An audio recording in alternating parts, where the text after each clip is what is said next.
There's no doubt that India and Persia are the same people. They used to have the same Vedic customs. But between Cyrus's and Darius's reign, it all changed. And the Asuras, Ahura Mazda, and the Devas evil, Ahura Mazda good, Devas evil. So we know became opposite in their culture with the rise of Zoroaster. What's the reason for this sudden cultural shift? So, like I have said, yes, very good observations, Anmol.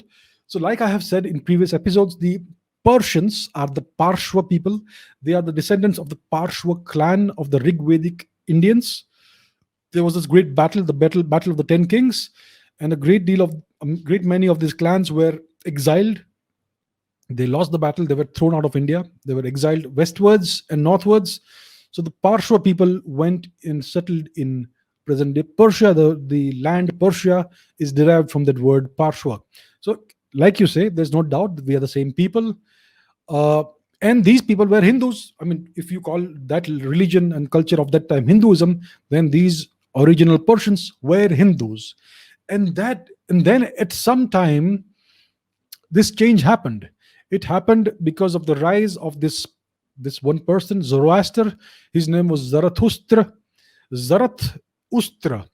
The word Ustra means camel in Sanskrit, and Zarath means either yellow or old. So Zarathustra means a guy who has either an old camel or a golden camel. Okay, so Zarathustra, he is the first known prophet of humanity, and Zoroastrianism is the first revealed religion. So he claimed that he had a revelation from the great god Ahura Mazda, and he revealed this new religion, which was basically an inversion of Hinduism. So the Devas became evil, and the Asuras or Ahuras became good. So in Zoroastrianism, the morality is inverted. Basically, the morality is the same, but the roles are inverted. So in Hinduism, the Asuras are considered to be somewhat evil, somewhat on the wrong side of good and evil, and the Devas are the ones who are virtuous. So in Zoroastrianism, they inverted this. So this was essentially a rebellion against the ancestral culture, against the old Hindu practices. So this is a genuine example of what a rebellion against Hinduism looks like. Buddhism is not a rebellion of any kind against Hinduism. Zoroastrianism is. So they inverted the roles of the Devas and the Asuras. So that's what happened. So this happened. We don't know exactly when Zarathustra was alive. We don't know when he was born. It was somewhere before 1000 BCE, maybe at the very dawn of the Hakshamanish dynasty, the Achaemenid dynasty.